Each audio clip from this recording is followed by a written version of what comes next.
क्या एक पत्नी का अहंकार पूरे परिवार को तोड़ सकता है? सुशील अपनी पत्नी रीटा पर आंख मूंद कर भरोसा करता था और अपने ही माता पिता को गलत समझता था। लेकिन घर की चार दीवारी के पीछे रीटा का असली चेहरा कुछ और ही था। आखिर ऐसा क्या हुआ कि सुशील को अपने ही घर में कैमरे लगवाने पड़े? देखिए इस कहानी में। आप जैसी अनपढ़ गंवार औरत क्या पैसे बचाएगी? आपको अगर घर चलाना आता तो आज ये घर कहां से कहां पहुंच जाता। आज से घर के पैसों का सारा हिसाब मैं संभालूंगी, फिर देखना आप कि घर चलाना किसे कहते हैं। रीटा अपनी सास गोदावरी जी से बोली। गोदावरी जी बोली, मैंने कौन सा घर लुटा दिया है रीटा? दोनों बेटों को पढ़ाया लिखाया, एक की शादी तुझसे करवाई और दूसरे की भी करवा दूंगी। सब अपने पति के पैसों से किया है, किसी के आगे हाथ नहीं फैलाए हैं मैंने, जो तू मुझे इतना सुना रही है। चुप कर बुढ़िया, वरना तेरे बेटे से तेरी शिकायत कर दूंगी। फिर वो मेरे साथ ये घर छोड़ देगा तो तुम लोग ही रोते फिरोगे। इसलिए मुझे उकसाओ मत। तुमको तो सिर्फ पूजा पाठ करना आता है, तुम बस वही करो। रीटा झल्लाहट से बोली। गोदावरी जी फिर एक बार चुप होकर अपने कमरे में आकर बैठ गई और उन्हें वो दिन याद आ गया जब उन्होंने अपने बेटे सुशील की शादी रीटा से करवाई थी। शुरू शुरू में तो रीटा ने सारे रिश्तेदारों और परिवार का दिल जीत लिया, मगर थोड़े ही दिनों बाद उसका असली चेहरा सामने आ गया। घर में किए सारे खर्चों का वो हिसाब रखने लगी और पाई पाई के लिए गोदावरी जी को तरसाने लगी। शुरू में ससुर मोहनलाल जी को ये सब देखकर बहुत बुरा लगा, पर अब पूरा कपड़ों का व्यापार बेटा सुशील ही संभालता था। वे तो सिर्फ दुकान पर जाकर नाम के लिए बैठते, क्योंकि उनकी उम्र हो चली थी, इसलिए वे घर में कुछ बोलते नहीं थे। छोटा बेटा राजन नौकरी करता था, इसलिए वो शहर में रहता था, पर ज्यादातर उसका काम वर्क फ्रॉम होम होता।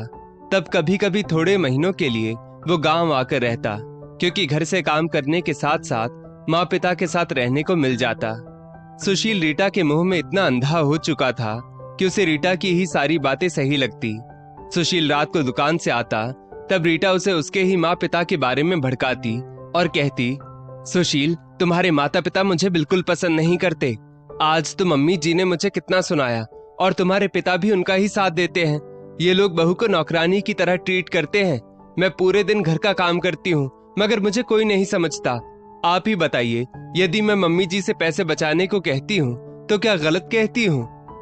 दूसरे दिन सुशील माँ पर झल्ला उठा और बोला, माँ, रीटा जो भी कहती है सही कहती है, इसलिए उसे कुछ रोक टोक मत किया करो। गोदावरी जी तो ज्यादा कुछ बोलती भी नहीं थी, मगर रीटा जाने सुशील के क्या कान भरती थी। गोदावरी जी ने महसूस कर लिया था कि उनका बेटा उनसे दूर जा रहा है। राजन को भी भाभी का ऐसा व्यवहार देखकर बहुत गुस्सा आता और वो माँ से कहता, माँ, तुम्हें गलत के खिलाफ आवाज उठानी होगी। गोदावरी जी डरती थी कि कहीं सुशील रीटा के बहकावे में आकर घर ना छोड़ दे, इसलिए चुप रह जाती थी। आस पड़ोस में रीटा सबसे इतना अच्छा व्यवहार करती कि लोगों को वो बहुत संस्कारी, पूजा पाठ करने वाली, समझदार स्त्री लगती, क्योंकि रीटा बाहर अच्छा होने का दिखावा बहुत करती थी। वहीं दूसरी ओर उसने घर में गोदावरी जी की नाक में दम कर रखा था। आज खाने में नमक ज्यादा था, आपको खाना बनाने किसने बोला था? आप बार बार पूजा घर में घंटी क्यों बजाती रहती है? घर की कुछ फिक्र है या नहीं? हर बार ऐसे ताने सुनकर गोदावरी जी का दिल टूट जाता। मोहनलाल जी गोदावरी जी से कहते, भाग्य का लिखा होगा गोदावरी, तभी ऐसा सब सहन करना पड़ रहा है। हमारा सुशील भी तो अब शादी के बाद बदल गया है। एक दिन शाम के समय दिया बत्ती करते वक्त गोदावरी जी से घी का डिब्बा उलट गया और घी नीचे जमीन पर गिर गया। रीटा गुस्से में आई और सास की कलाई मरोड़कर उन्हें धक्का देकर बोली, कितना घी वेस्ट कर दिया बुढ़िया ने, कुछ काम ढंग से नहीं करती। अब ये घी सारा उठा और इसे तू ही खाएगी। गोदावरी जी के मुंह से सिर्फ इतना निकला, इतना गुस्सा मत किया कर बहू। दरवाजा खुला होने की वजह से बगल वाली कमला काकी ने ये नजारा अपनी आंखों से देख लिया और फिर पूरे मोहल्ले में ये बात आग की तरह फैल गई। अरे, हम तो गोदावरी जी की बहू को कितना संस्कारी समझते थे, मगर ये तो एक नंबर की अहंकारी निकली।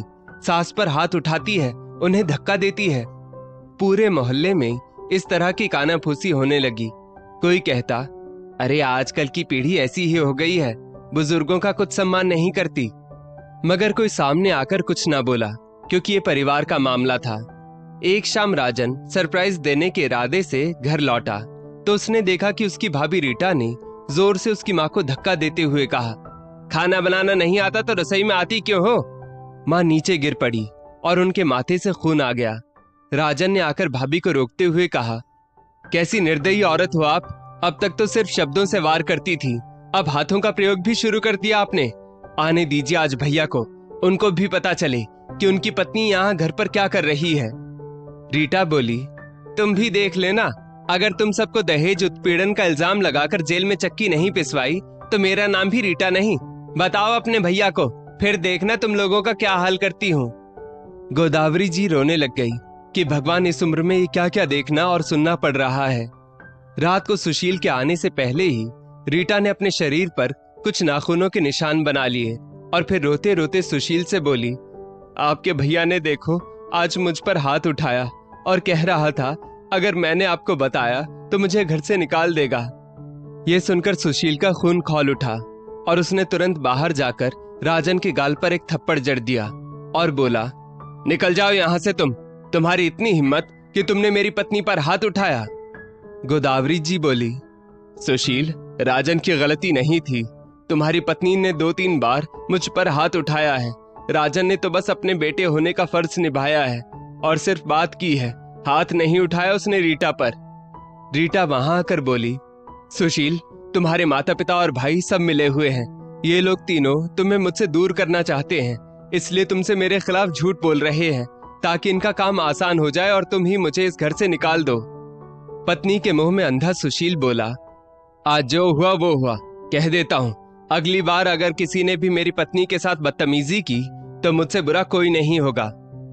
आज मोहनलाल जी भी बरस पड़े और बोले, बेटा तू अंधा क्यों हो गया है? तुझे दिखाई नहीं दे रहा क्या तेरी पत्नी हमारा घर तोड़ रही है? अगर तूने अब भी आंखें नहीं खोली तो हमारा घर बर्बाद हो जाएगा।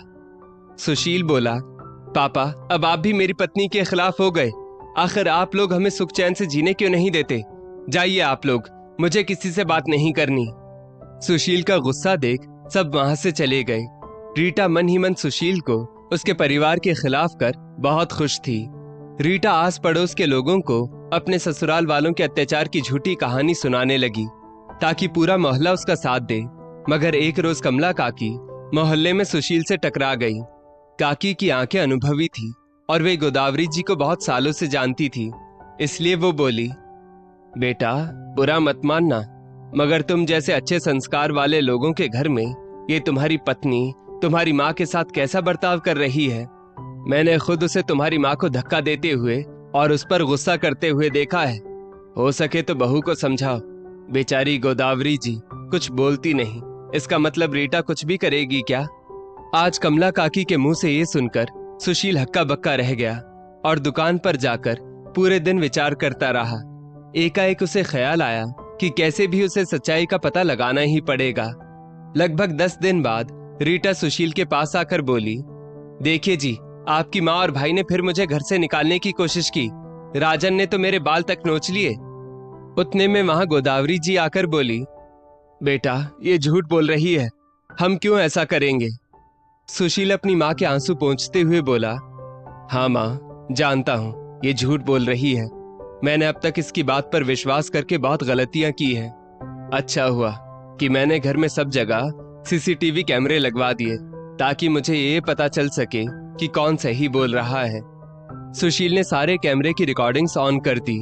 किसी में रीटा अपनी सास को आंखें और गुस्सा दिखाकर बात कर रही थी तो किसी में राजन को घर से बाहर निकालने की धमकी दे रही थी। सुशील सारी सच्चाई जान चुका था। रीटा भी अचंभित थी क्योंकि उसने ऐसा कभी सपने में भी नहीं सोचा था। सुशील बोला, रीटा अभी के अभी सारे परिवार से माफी मांगो। पर रीटा टस से मस ना हुई। सुशील बोला, रीटा रिश्ते अहंकार से नहीं त्याग और माफी से टिकते हैं। अगर तुम माफी नहीं मांग सकती तो तुम ये घर छोड़कर जा सकती हो। रीटा के लिए उसका अहंकार शायद रिश्तों से बड़ा था, इसलिए वो हमेशा के लिए घर छोड़कर चली गई। हाँ, लेकिन एक बात अच्छी हुई कि उसके जाने के बाद गोदावरी जी का घर सुखी हो गया। अब घर में फिर से पहले जैसी शांति थी और दोनों बेटे अपने माता पिता का खूब सम्मान करते थे।